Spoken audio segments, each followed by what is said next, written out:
पाकिस्तान की supreme court के chief justice को चुनने के लिए जो अजीम शान लोगों की लिस्ट मेरे सामने है, उनमें मैं आपको उनके नाम बताता हूँ।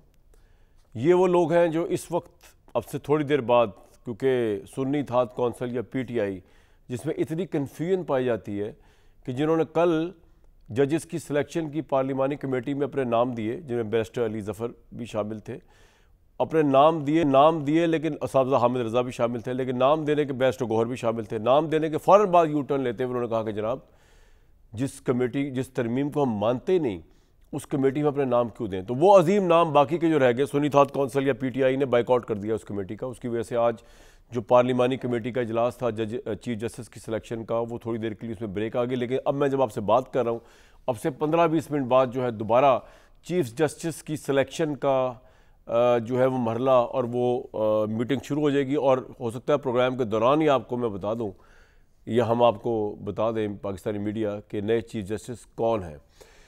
वो अजीम लोग जो चीफ जस्टिस ऑफ पाकिस्तान जैसे अहम मनसब को चुनेंगे, उनमें कामरान मुर्तज़ा जमीयत उलमा इस्लाम फजल रहमान ग्रुप के, Farooq H Naik peoples party से, आज़म नज़ीर तारड़ नून लीग से, ख्वाजा आसिफ, एहसन इकबाल, शाइस्ता परवेज़ ये नून लीग से, और पीपल्स पार्टी से राजा परवेज़ अशरफ और नवीद कमर कौमी असम्बली सेनेट दोनों के चलते हैं ना उम्मीदवार इसके अंदर। तो उस हिसाब से मुस्तफ़ा कौमी मूवमेंट राना अंसार।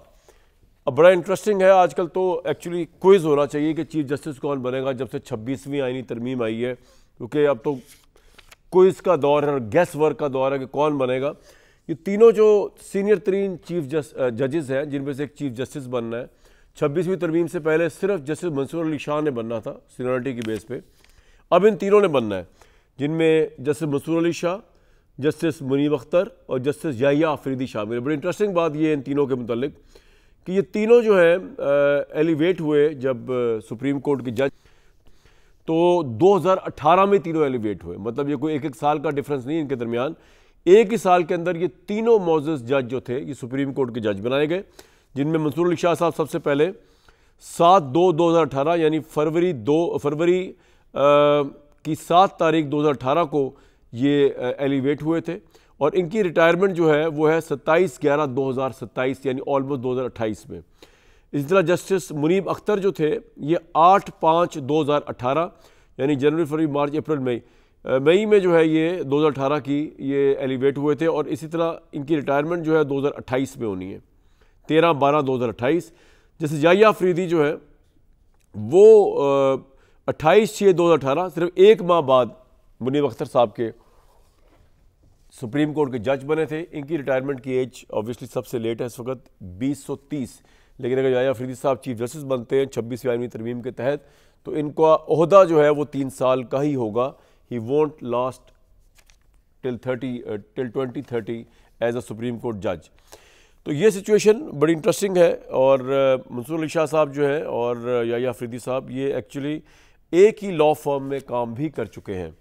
तो अभी बड़ा इंटरेस्टिंग मरला चल रहा है, सिलेक्शन हो रही है चीफ जस्टिस की, अब से थोड़ी देर बाद शुरू होगी।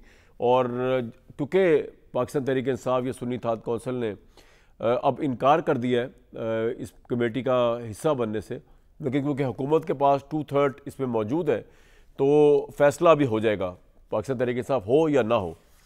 फैसला क्या होगा, किसको चीफ जस्टिस बनना चाहिए, तहरीक इंसाफ की क्या स्ट्रेटजी है। क्योंकि गंडापुर साहब जो आज फरमा रहे हैं वो इससे पहले कई दफ़ा फरमा चुके हैं, लेकिन कभी भी बंदा सीरियस हो सकता है अब की दफ़ा सीरियस। वो कह रहे हैं इस तरमीम के खिलाफ पाकिस्तान बंद कर देंगे। उसमें मैं आता हूँ अभी कि तहरीक इंसाफ क्या करेगी, लॉयर्स क्या करेंगे, उस पर आते हैं। लेकिन चीफ जस्टिस कौन हो सकता है, तज़िये की हद तक किसको होना चाहिए, और हुकूमत की हद तक कौन होगा, क्योंकि अब जो अपॉइंटमेंट भी आएगी वो प्योरली हुकूमत की नॉमिनेटेड होगी, हुकूमती इत्तेहाद की नॉमिनेट होगी। बहुत से लोगों के नज़दीक जो कंट्रोवर्शियल बात होगी, लेकिन तरमीम है तो उसमें आप कुछ कर नहीं सकते। अब तरमीम बन चुकी है। अहमद अवैस साहब, बिलाल अजहर, मुर्तज़ा सोलंकी साहब। अहमद अवैस साहब, आपके नज़दीक मैंने ये देख रहा था कि तीनों ही जजेस जो है सीनियर मोस्ट ये एक ही साल में एलिवेट हुए, ज़्यादा फ़र्क भी नहीं इनके सीनियरिटी में। 1/7/2018, 2/8/5/2018, तीसरे 28/6/2018। आपके नज़दीक अगर आपसे मशवरा लिया जाता या आप जिस तरह देखते हैं, किसको चीफ जस्टिस होना चाहिए, आज रात बन जाना चाहिए इन तीनों में से? देखिए, अगर डिस्पैशनेट होके सोचें और सीनियरिटी के प्रिंसिपल को भी मद्देनज़र रखें, नॉट दैट कि अब सिचुएशन जो और है तो, और जजमेंट्स अब तक जो आई हैं बहुत बड़े इश्यूज़ के ऊपर बहुत सारी जजमेंट्स आई हैं, तो उस लिहाज से तो मंसूर अली शाह जो हैं वो इन सब में ज़्यादा जो है वो काबिलियत के लिहाज से उनको चीफ जस्टिस होना चाहिए।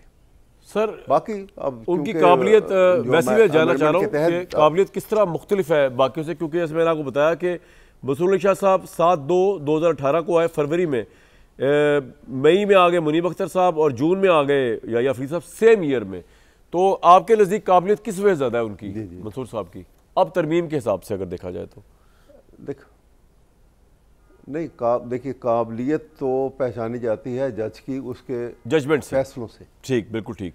उन्होंने हाँ, जजमेंट जब उन्होंने एज जज ऑफ हाई कोर्ट और as chief justice of Lahore high court, उनके बहुत सारे फैसले हैं। फिर उन्होंने यहाँ पर पूरा कंप्यूटराइज सेटअप जो है most modern Lahore high court में इंस्टॉल किया। ठीक है। फिर उसके बाद सुप्रीम कोर्ट गए, तो उनकी जजमेंट राइटिंग से देखें, जज अपनी जजमेंट राइटिंग। बिल्कुल ठीक, मैं आपसे एग्री करता हूँ सर। वैसा ये कंफ्यूजन क्यों है तहरीक इंसाफ में? मतलब पहले आपने कमेटी का हिस्सा बन गए, मैं आपको बता रहा, आपके नाम आ गए, बैरिस्टर अली जफर साहब का नाम आ गया, राजा उनका बैरिस्टर गौहर का नाम आ गया, सब हम, उसके बाद आप लोगों ने यू टर्न लेते हुए बाइकआउट कर दिया।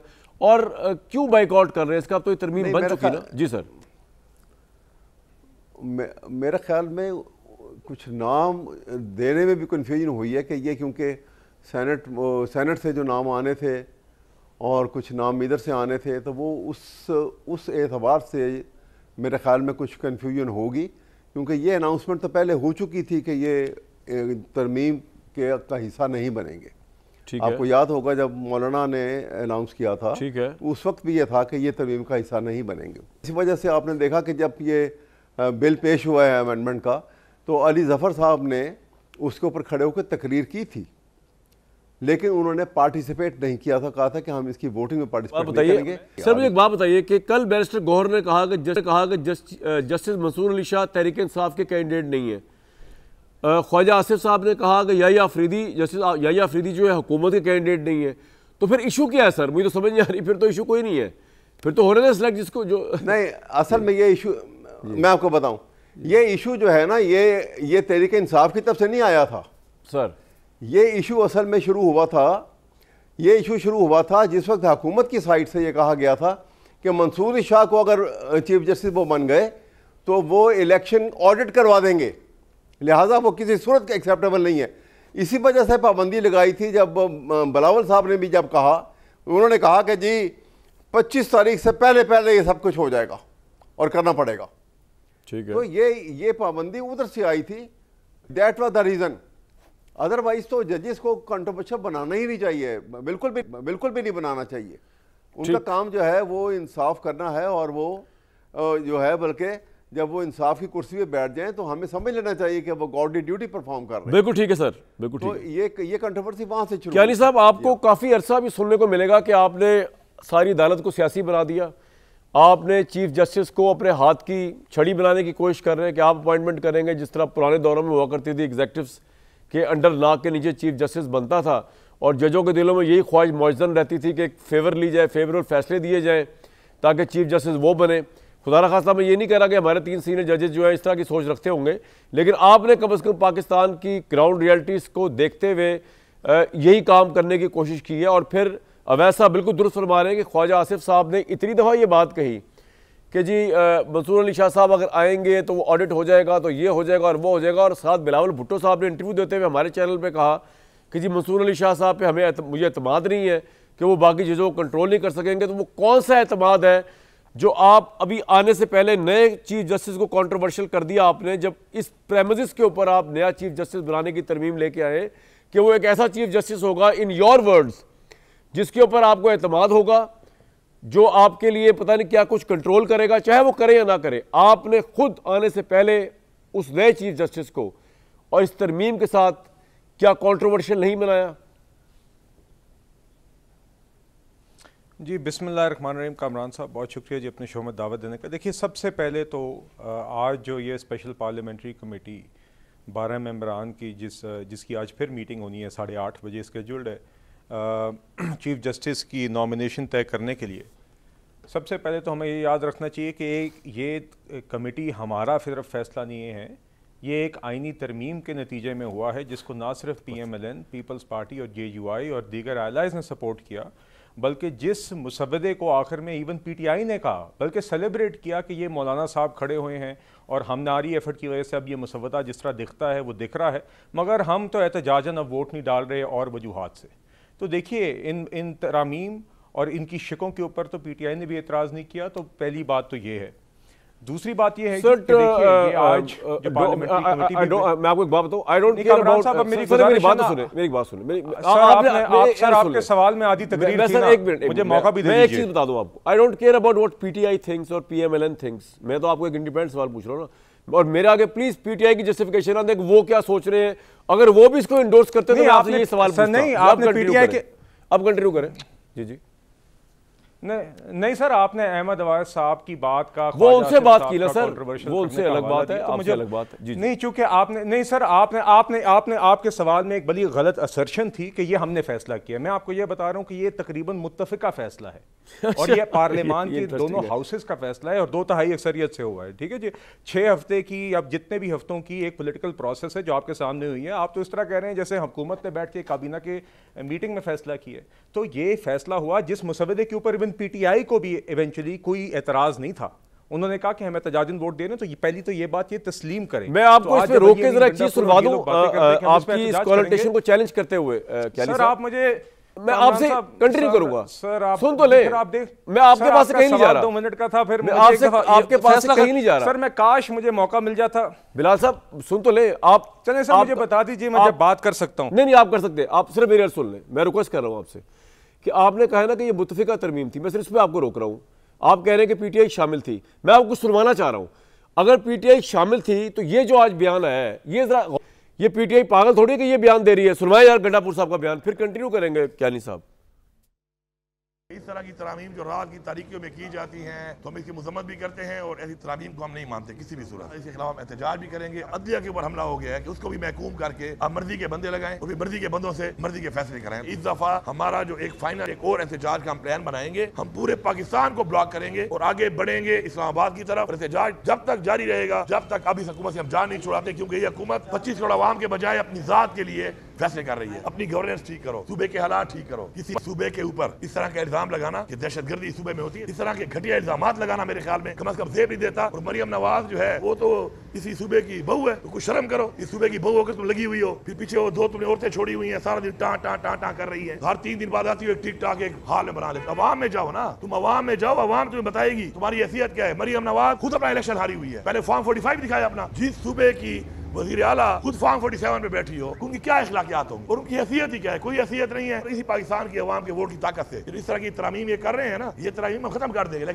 जो इन्होंने जाती बात की है मरियम नवाज साहिबा पे, उसकी तो मैं खैर मजम्मत करता हूँ, वो इस तरह की गुफ्तगू नहीं करनी चाहिए। लेकिन मुत्तफिका तरमीम नहीं है जी तहरीक इंसाफ के नज़दीक। ये सुनवाया था आपको क्या नहीं साहब। चले सर, अच्छा सर अब मेरी अब सर मैं आपको ये बता रहा था कि इधर तो PTI में तो जितने मुँह हैं उतनी बातें हैं। तो इनकी जो लीगल टीम जो कौमी असम्बली में भी है और कौमी असम्बली के बाहर सलमान अकरम राजा साहब भी हैं, इन सब लोगों ने बाद में बल्कि सेलिब्रेट किया कि हमने वो मुसवदा रोका जो पहला मुसवदा था और मौलाना साहब के हम मशकूर हैं कि वो हमारे साथ खड़े हुए और आज जो मुसवदे की शक्ल है वो हमारी कोशिशों की वजह से। ये तो ये खुद कहते हैं, यही बात बिलावल साहब ने उस दिन तकरीर में भी की। तो देखिए ये तो उन लोगों ने खुद कहा कि इस मुसवदे को ऑन करते हैं और ये बाकायदा इनके लोगों ने टॉक शोज पे आके कहा। मैं बल्कि चाहूँगा कि आप वो क्लिप्स भी चलाएं जिसमें इनके लोगों ने कहा कि हाँ मुसवदे की अब चीज़ों पे हमें कोई ऐसा एतराज़ नहीं है, मगर हम एहतजाजन वोट नहीं दे रहे चूँकि हमें फ़लाने तरीके पे एतराज़ है। तो मैं आपसे गुजारिश ये कर रहा हूँ कि ये पार्लियामान की दोनों हाउसेस ने किया। दूसरी बहरहाल आपने चला दी है अली अमीन गंडापुर साहब की नाजेबा घटिया ज़बान जो मैं उनसे कुछ बेहतर एक्सपेक्ट भी नहीं करता। मैं एक जब आप किसी गुंडे को चीफ मिनिस्टर बनाएंगे तो इस तरह की ज़ुबान करेगा, उस बेचारे को गुलेल डंडा बदमाशी बदतमीज़ी इस तरह की ज़ुबान के अलावा आता क्या वो बेचारा बेच क्या सकता है इसके अलावा। बहरहाल बात यह है कि आज स्पेशल पार्लियामेंट्री कमेटी का इजलास हो रहा है जी। उसके अंदर अब इन लोगों ने पहले फिर से वही काम किया जो ये हर दफ़ा करती है PTI। पैलेस्टाइन के ऊपर ऑल पार्टीज कॉन्फ्रेंस होती है, ये लोग कहते हैं हम इसमें नहीं आएंगे। इस कमेटी के अंदर भी पहले इन्होंने कहा मुसवदा हमारी वजह से ठीक हो गया, फिर कहते हैं अब हम इसको वोट नहीं डालेंगे। आज की स्पेशल पार्लियामेंट्री कमेटी के लिए भी इन्होंने नेशनल असेंबली और सेनेट दोनों से नाम भेजे, अली जफर साहब सेनेट से, गौहर अली खान और साहिबजादा हामिद रजा नेशनल असेंबली से, और फिर आज ये कहते हैं कि हम मीटिंग में नहीं बैठेंगे। हमने अपनी जमहूरी कोशिशें जारी रखते हुए अभी कुछ देर पहले स्पीकर साहब के चेंबर के अंदर फिर मीटिंग हुई जिसमें गौहर अली खान साहब को कायल करने की कोशिश की गई कि बेहतर होगा सर, वो नाकाम होगी कोशिश, समझ आ गई बात। मुझे ये बताइए अब नेक्स्ट चीफ जस्टिस कौन आ रहा है? सर मैं उसी पे ही बता रहा हूँ ना। अब तो आपका वो है ना सर, मेरी गुजारिश सुन लीजिए ना। अब देखिए जी, तो देखिए बात ये इसलिए हमें, और ये बिल्कुल बिलावल साहब ने एक बात सही की थी कि अगर इस सब के बाद अब ये रोएंगे तो ये इनकी अपनी गलती होगी, क्योंकि इससे ज्यादा सियासी कोशिशें हो नहीं सकती जितनी इनके साथ की गई।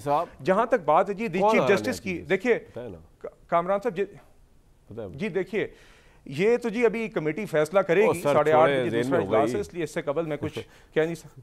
नहीं कामरान साहब, ये इस तरीके से नहीं है। देखें, पार्लियामान की 2/3 उस कमेटी की 2/3 अक्सरियत ने फैसला करना है, और तीनों जो जजेस हैं वो काबिल इज्जत हैं, काबिल एहतराम हैं। तो आई एम श्योर सारे फैक्टर्स देखे कमेटी आपके कोशिश है कि आज इसको नतीजा खेज करे, क्योंकि 3 दिन पहले आज रात ही आई थिंक जो आज रात फैसला हो जाएगा। वैसे 8:30 बजे भी शुरू हो रही है, आज रात फैसला हो जाएगा आई थिंक। ये जी आज एक इजलास हुआ है बीच में, इसलिए भी रोका गया कि एक दफा पीटीआई से एफर्ट कर ली जाए। सपोज अगर उनको कायल किया जाए कि वापस कीजिएगा, एक चीज क्लियर कीजिएगा, अगर जस्टिस याहिया अफरीदी नहीं बनते चीफ जस्टिस, आप रेकमेंड करते हैं लेट्स सपोज उन्हें, और वो अगर नहीं बनते तो जो सीनियरिटी का लिखा हुआ मैं पढ़ के सुना सकता हूँ, लेकिन वो लिखा हुआ आप मुझे अच्छे से समझा देंगे। तो लिखा हुआ है कि अगले सीनियर मोस्ट, तो वो सीनियर मोस्ट फिर मंसूर अली शाह साहब होंगे अगर याहिया अफरीदी साहब रिफ्यूज करते हैं, फॉर इंस्टेंस अगर आप उनको लगाते हैं फॉर इंस्टेंस। सर मैं आपको बताता हूँ जो प्रोसेस है, 3 स्टेप प्रोसेस है, वो ये है जी देखिए 3 स्टेप प्रोसेस ये है कि पहले 3 के पैनल में से एक जज को कमेटी चूज करेगी। सिनारियो के वो जज ना कर दें ठीक है, तो फिर बकिया जो 2 जजेस उस पैनल में रहेंगे उनमें से कमेटी एक जज चूज करेगी, और अगर वो भी ना कर दें तो फिर जो चौथे नंबर पे जज। अच्छा, अब मैं आपको बताता हूँ। वेरी गुड, आप ये कह रहे हैं सर, आप ये कह रहे हैं कि अगर लेट्स सपोज याहिया अफरीदी साहब को चीफ जस्टिसशिप ऑफर की जाती है और वो इनकार कर दें, तो फिर जस्टिस मंसूर अली शाह साहब के पास ये ऑफर जाएगी, ऐसा ही है? नहीं जी, उसके बाद फिर कमेटी के पास ये इस्तेहकाक होगा कि वो बकिया जो 2 जजेस रह जाते हैं पैनल में, उन दोनों में से किसी एक को नॉमिनेट करे। अच्छा, मंसूर अली शाह साहब और मुनीब अख्तर में से है ना, फिर मंसूर जी। और अगर वो जज भी, ये मैं आपको सिर्फ प्रोसेस बता रहा हूँ, मैं हरगिज भी आपको ये नहीं कह रहा, मैं क्लियर करना चाहता हूँ कि किसको। वैसे मैं आपको एक बात बताऊं, मैं जा रहा हूँ सोलंकी साहब की तरफ, लेकिन अगर ये सब कुछ करने के बाद जिस तरह तरमीम आपने पास की, जिस तरह हुआ, जो कुछ आपने किया, स्याह किया, सफेद किया, सुर्ख किया, लाल किया, छोड़े इस बात को, उसके बाद भी अगर आप जिनका मैं नाम ले रहा हूँ को चीफ जस्टिस जी बना रहे, दुनिया बड़ी हैरान होगी। खैर बहरहाल, मुर्तजा सोलंकी साहब, नहीं कामरान साहब, ऐसा इस पे मुझे जरा एक कमेंट कर लीजिए सोलंकी साहब की इजाजत से। देखिए कभी भी हमारी ये तरमीम पर्सन स्पेसिफिक नहीं थी जी, ये हम समझते हैं कि इंस्टीट्यूशनल मैकेनिज्म ये होना चाहिए, तो हरगिज भी हमारी ये हैरानगी उनकी होगी जिनकी कोई स्पेसिफिक। आपका पॉइंट आ गया, हमारा आपका पॉइंट आ गया सिर्फ ये जी। मैं अपने दोस्त के पास चला जाऊं, बड़े भाई मेरे सोलंकी साहब, आप तो माशाल्लाह न्यूट्रल हैं और हर लिहाज से न्यूट्रल है, मैं भी न्यूट्रल हूँ, आप भी न्यूट्रल हैं। मुझे ये बताइए सर कि आपके लिए विल इट बी शॉकिंग अगर मंसूर अली शाह साहब जो है वो आज रात जो कमेटी भी बैठ रही है हुकूमत की तरफ से, उनको चीफ जस्टिस नॉमिनेट कर दिया जाए, या आपके लिए शॉकिंग नहीं होगा? आप कहेंगे नहीं ठीक है, will it be shocking for you? पहले तो मैं आपकी तस्हीह करूं सर, और वो ये है कि मैं न्यूट्रल नहीं हूं। अच्छा ठीक है, न कभी था, ठीक है, न हूं और न रहूंगा, क्योंकि एक अजीम लीडर कह के गए हैं कि न्यूट्रल जो है वो जानवर होता है। तो मेरा ख्याल है कि मैं उस कैटेगरी से बाहर हूं। दूसरा मैंने आपको ये बताना है कि मैं आप तीनों मोअज़्ज़िज़ीन की जो गुफ्तगू है उससे बहुत महजूज हुआ हूँ, और बतौर सामे भी बकिया प्रोग्राम में सुनने के लिए बिल्कुल तैयार हूँ। अगर आप मुझसे कुछ भी ना पूछें तो मुझे कोई शिकायत नहीं होगी। नहीं सर, लेकिन दूसरी बात पूछ तो रहा हूँ ना आपसे। और आखिरी जो आपका सवाल है उसका मैं मुख्तसर जवाब आपको दे देता हूँ। मेरा ख्याल ये है कि अगर मैं उस कमेटी में होता सही, तो मैं आंखें बंद करके जस्टिस याहिया अफरीदी साहब को इस मुल्क के चीफ जस्टिस के लिए नामजद कर देता। इसका मतलब ये नहीं है कि इसके बिल्कुल उलट नहीं हो सकता। ये बिल्कुल मुमकिन है कि जी आप मंसूर अली शाह, जो कि हमारी महबूब जमात PTI के बहुत दिल के बहुत अजीज़ हैं, और उन्होंने कह दिया था कि अगर 25 के बाद वो नहीं होंगे तो वो और किसी को चीफ जस्टिस नहीं मानेंगे। तो ये ऐन मुमकिन है मेरी जो ख्वाहिशात हैं उसके बिल्कुल बरक्स, और उसका मकसद जो है वो कुछ और होगा, वो जब आप आगे चलेंगे। लेकिन यहाँ पर काफ़ी गुफ्तगू हुई है, मेरे ख्याल में आपके वक्फे का वक्त भी हो गया। अभी नहीं वो सर, आप बोले, आप प्लीज, आप नहीं, आप बोले, आप फरमाएं फरमाएं फरमाएं आप। देखें, मेरे ख्याल में PTI को जैसे एक PPP है ना, पाकिस्तान पीपुल्स पार्टी, जनाब, इस तरीके से PTI को अब अपना नाम तब्दील करके PBP करना चाहिए, पाकिस्तान बायकाट पार्टी। क्योंकि हर चीज़ का वो बायकाट करते हैं। जब हुकूमत में थे तब भी बायकाट करते थे, हुकूमत से बाहर निकले हैं तब भी बायकाट कर रहे हैं, और उनको समझ नहीं आ रही कि ये एक सियासी जमात है या क्या है, क्योंकि उनके जो बयानात हैं और जो उनके इक़दाम हैं वो सारे गैर सियासी हैं। आप ये देखें कि पहले ये चले गए नैब तरमीम के ख़िलाफ़, ठीक है, वो तरमीम हो गई, और उस तरमीम का फ़ायदा उठाने के लिए भी सबसे पहले पहुँचे इमरान खान के। 23वीं तरमीम के ये ख़िलाफ़ हैं, 26वीं तरमीम के जी। लेकिन काजी फाइज ईसा की अदालत में पहुंच गए और उन्होंने कहा कि नहीं, इससे नई आईनी तरमीम के तहत तो ये बेंच हो ही नहीं सकता। उसका फ़ायदा उठाने के लिए पहुंच गए। कल उन्होंने फैसला किया कि जी हम इस कमेटी में जाएंगे, आज इन्होंने फैसला किया कि हम नहीं जाएंगे। तो इनकी कौन सी कल सीधी है, उसके बारे में मैं आपको क्या कहूँ। ये कहना कि जी आप अदालत को सियासी बना रहे हैं, तो आपकी और बाकी लोगों की इत्तला के लिए अर्ज़ है कि ये मुल्क एक सियासतदान ने ही बनाया था, और उस मुल्क का आइन जिसमें मुतअद्दिद तरामीम हो चुकी है और आइंदा भी होंगी अनकरीब, मैं आपको बता देता हूँ, वो भी एक सियासतदान ने बनाया था, उसका नाम जुल्फ़िकार अली भुट्टो है। बाकी अब करने के लिए बहुत सारी बातें हैं। ये जी जज मुतनाज़ा हुए हैं, या मेरे दोस्त बिलाल अजहर कियानी की हुकूमत ने उनको मुतनाज़ा बनाया है, तो मेरे ख्याल में कुछ जजेस ने अपने आप को खुद ही मुतनाज़ा बनाया है। ये बड़ा अहम पॉइंट है। ये जो 63A में आइन को उन्होंने दोबारा तहरीर किया, वो उन्होंने अपने आप को मुतनाज़ा बनाया। महफूज नशिस्तों में जिस तरह का फैसला दिया उन्होंने 185 के तहत, तो उसमें उन्होंने अपने आप को मुतनाज़ा बनाया।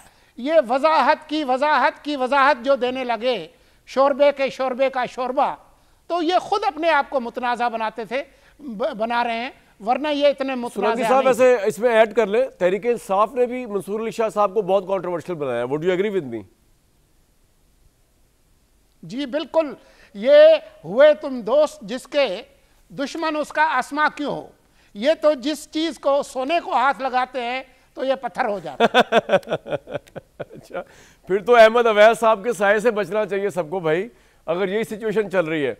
बड़ी इंटरेस्टिंग सिचुएशन है जी इस वक्त, जिसमें ब्रेक में जाऊंगा, और हो सकता है जब ब्रेक से वापस आऊं तब तक फैसला हो चुका हो, क्योंकि 8:30 बैठना, वो जिस तरह रुयत हलाल कमेटी बैठती है ना रमज़ान का चांद देखने, तो इस वक्त हमारी ये कमेटी बैठी हुई है अदलिया के चांद देखने के लिए।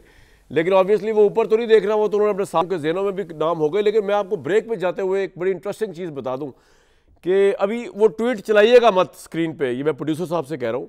मैं आपको आज तहरीक इंसाफ के एक बहुत बड़े लीडर का अभी सिर्फ ट्वीट बता रहा हूँ, नाम बताऊंगा वापसी पे और ट्वीट दिखाऊंगा भी। 2014 में उन्होंने ये कहा, मैं आपको पढ़ बताता हूँ भी कहा क्या, और बताऊंगा कि कौन थे ब्रेक से आने के बाद, और उनका ट्वीट भी दिखाऊंगा। उन्होंने कहा, आज तहरीक इंसाफ के चोटी के सियासतदान है वो, कहते हैं principle of seniority assures progress to the mediocre from the civil services to the judiciary. कि सीनियरिटी जो होती है ना, ये बहुत मीडियोकर सी बात शो कर रही होती है, ख्वाह वो सिविल सर्विस में सीनियरिटी के असूल पे सिविल ब्यूरोक्रेट को देखा जाए, लगाया जाए, या जज सीनियर मोस्ट को लगाया जाए। ये बड़ी आमियाना सी बात है, एक आमियाना ट्रेंड को प्रोग्रेस कर रही है ये। Unjust societies hide behind seniority, बड़े खूबसूरत लफ्ज़ा लफ्जी से उन्होंने अपने अल्फाज बोले हैं। इतनी मुनाफकत है सियासत में, मैं आपको क्या बताऊं, कि जब उनको सूट कर रहा है तो कुछ और होगा। आप यकीन करें, कल जो पार्टियां या पार्टीज को अपोज कर रही होगी ना, जब वो हुकूमत में आएंगे वो देखेंगे जनाब चीफ जस्टिस की तैनाती हमारे हाथ में है, हमारे हिसाब के, वो कहेंगे इस तरमीम को वापस नहीं लेना। ये भी आप मेरे बात नोट कर लीजिएगा, ज़्यादा चांस ये है कि यही होगा, बहुत रेयर चांस है कि ऐसा ना हो। वो कौन सी हस्ती हैं तहरीक इंसाफ की जिन्होंने ये हसीन अल्फाज बोले 2014 में सीनियरिटी के खिलाफ, और आज वो मंसूर अली शाह साहब की सीनियरिटी के हक में बोल रहे हैं। आज के सबसे बड़े पॉलिटिशियन तहरीक इंसाफ के सुलेमान अकरम राजा साहब, जो सीनियरिटी के चैंपियन है इस वक्त, 2014 में उनकी ये फिलॉसफी ये थी, मैं हैरान होता हूँ लोग फिलॉसफी के साथ चेंज कर सकते हैं, कि principle of seniority shows progress to the mediocre from the civil services to the judiciary, unjust societies hide behind seniority. ये है जी 2014 मिस्टर अकरम राजा। बहरहाल अवैध साहब, ये पॉलिटिक्स में तो ये ऊपर ये चीज़ें चलती रहती हैं। सर आप मुझे बताइए कि अब ये तरमीम बन चुकी है, लीडरशिप आपकी बंद है, द ओनली वे आउट मुझे आपकी तरफ नजर आ रहा है वो ये गंडापुर साहब कह रहे हैं पूरा पाकिस्तान बंद कर देंगे। इससे पहले वो इमरान खान साहब को छुड़ाने के लिए कामयाब नहीं हो सके, अवाम का उस तरह नहीं अवाम बाहर आ सकी। किस तरह टैकल करेंगे सिचुएशन को? आप बन जाए हिस्सा इस सारे प्रोसेस का जब चेंज नहीं कर सकते? नहीं, मेरे ख्याल में ये अभी बिगिनिंग ऑफ क्राइसिस है जो मैं अंडरस्टैंड करता हूँ। नॉट दैट के I belong to a political party. जो हालात जिस किस्म के चल रहे हैं ना, देखिए इस तरह से इस अंदाज की कभी जो है वो तरमीम जो है कॉन्स्टिट्यूशन में ऐसे नहीं लाई जाती। उसकी वजह यह है कि आपका आइन जो है वो जिस अंदाज का आइन है उसकी वो स्पिरिट आप अगर बदल देंगे तो बड़ा नुकसान होगा। आप इस्लामिक रिपब्लिक पाकिस्तान है जी, आप डेमोक्रेसी को, रूल ऑफ लॉ के कॉन्सेप्ट को अगर बदलेंगे तो उसके लिए सबसे पहला आपको हमला करना पड़ेगा जुडिशरी के ऊपर, और वो हुआ, क्योंकि आप उसके बाद रूल ऑफ लॉ को रूल ऑफ अथॉरिटी से बदलेंगे। बदला आपने, अब ये हमला किया तो उसके बाद यहाँ पे आपने रास्ता खोल दिया फाशिज्म का। तो ये नेचुरल कॉन्सिक्वेंसेस है। एक बात को कमजोर करेंगे, वैसा इसका तरीकाकार क्या होगा? देखिए एक तरीका तो ये कि 26वीं तरमीम एक आम शहरी ने चैलेंज कर दी है, तो यही तरीका हो सकता है ना, और कि आप उससे इंडोर्स कर रहे हैं जो गंडापुर साहब या जो लॉयर्स कह रहे हैं कोई मूवमेंट चलाएंगे, जो चलती हुई नजर नहीं आ रही, क्योंकि इससे पहले भी गंडापुर साहब ने जितने प्रोटेस्ट किए थे इमरान साहब को छुड़वाने के लिए वो फेल्ड हुए। चाहे रियासत की मशीनरी लग गई, गवर्नमेंट आ गई, लेकिन एट द एंड वो फेल हुए ना सर। नहीं, वो गंडापुर साहब का कोई एटीट्यूड जो है वो तहरीक चलाने वाला तो नहीं था।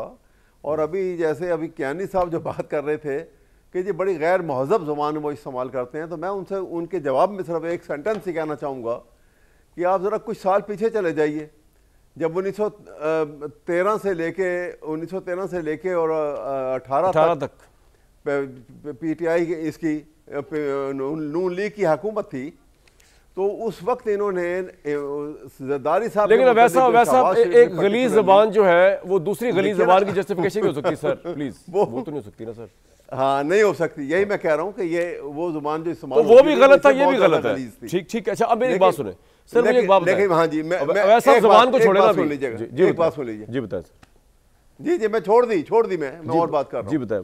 मैं ये बात कर रहा हूँ कि देखिए इन सारी बातों को छोड़ के कौन शख्स कैसा है, कैसा नहीं है, पाकिस्तान के लिए मुस्तकबिल के लिए कौन सा सिस्टम जो है वर्केबल होगा।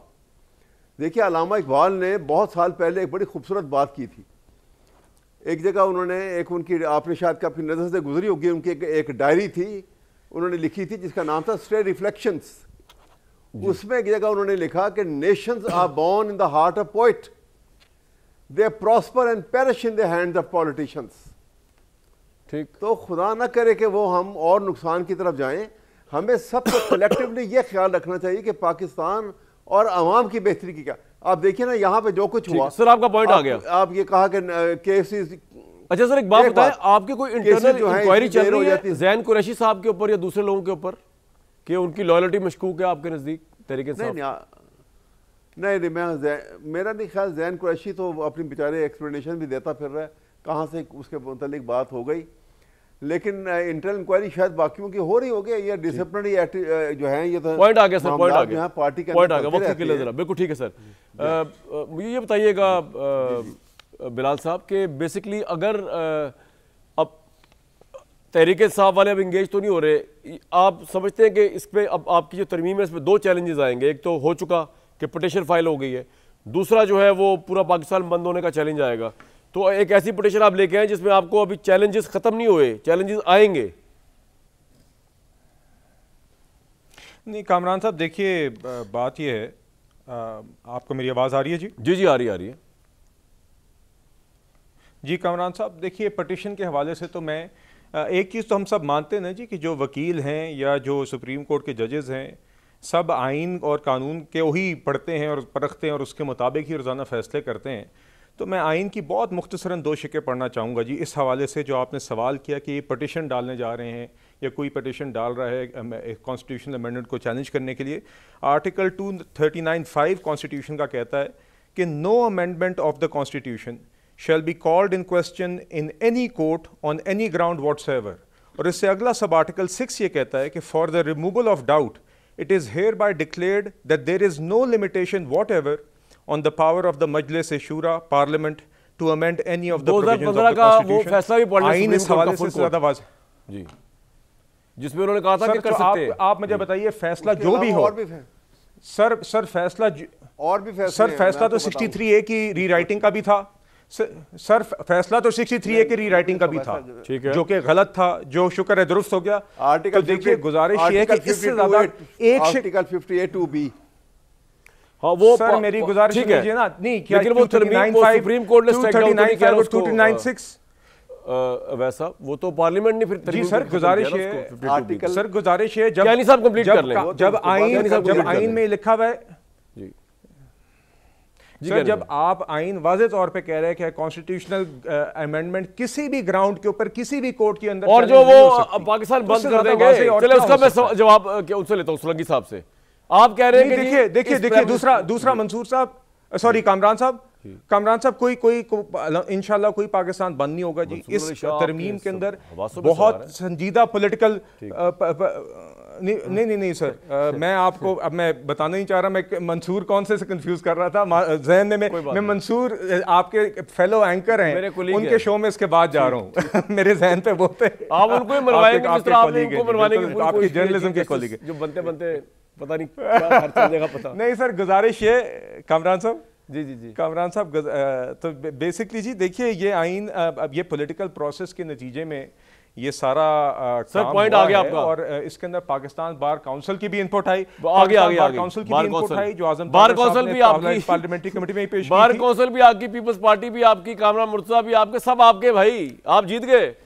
पता नहीं आयन जीता या नहीं जीता, लेकिन आप जीत गए। ये कामरान साहब, कामरान साहब ये आपका अच्छा पॉइंट है। इस प्रोसेस में फिर से पीटीआई तनहा थी, ये पॉइंट अच्छा है। मेरे तो अल्हम्दुलिल्लाह सारे पॉइंट अच्छे होते हैं, के बावजूद एक पॉलिटिकल प्रोसेस का हिस्सा थी। जायका बढ़ाएं जौक का मेरे तो अच्छे होते सारे। खैर सोलंकी साहब इस वक्त इस तरमीम को कोई खतरा है गंडापुर साहब से, तहरीक इंसाफ से या आईनी पिटीशन से, या नहीं है? इस तरमीम को कोई खतरा नहीं है। अच्छा, और अगर ये तरमीम नहीं भी होती तो इस निज़ाम को जो 8 फरवरी को आया है कोई ख़तरा नहीं था। लेकिन ये जो मेरे भाई कह रहे हैं ना कि आइन की रूह के ख़िलाफ़ है ये तरमीम, तो आइन की रूह जो है JHQ जुडिशल हेडक्वार्टर्स की आमरीत का नाम नहीं है। ये जो पॉलिटिशियंस इन जुडिशल रोब्स उसका नाम भी नहीं है, क्योंकि जो 2008 के बाद हमारे जज हजरात ने इफ्तिखार चौधरी से लेके और ये जो तमाम जज हजरात ने एक वजीर आजम को घर भेज दिया कि तुमने अपने सदर के खिलाफ गैर आइनी तौर पर चिट्ठी क्यों नहीं लिखी। वो कोई जी ब्लैक लॉ डिक्शनरी को निकाल के वजीर आजम को घर भेज रहे हैं। ये जो तमाशा लगाया हुआ था ये आइन की रूह नहीं थी। आइन की रूह आपके आइन के प्रीएम्बल में लिखी है कि ऊपर अल्लाह की ज़ात है, ज़मीन पर अवाम है और उनके मुंतखब नुमाइंदे हुक्म चलाएंगे। यार वैसे हम किसी गैर मुंतखब अफराद और ग्रोहों को ये अख्तियार नहीं दे सकते कि वो मुल्क चलाएं। अखबार की हेडलाइन बनती जो आपने दी है GHQ ऑफ जुडिशरी का है ना, आपने GHQ ऑफ जुडिशरी सोलंकी साहब ऐसे ही है, जुडिशल हेडक्वार्टर्स JHQ। और ये जो बता रहे हैं ना कि रात की तारीकी में तरमीम लाए हैं, एक महीना लगा है इस पे। इतना आपने की JHQ पे, इतनी अच्छी बात आपने की कि मैं एक ब्रेक लूंगा। भाई ये मैंने GHQ तो सुना था, लेकिन जो आज सोलंकी साहब ने बताया ना JHQ जुडिशियल हेडक्वार्टर, ये खूब रही।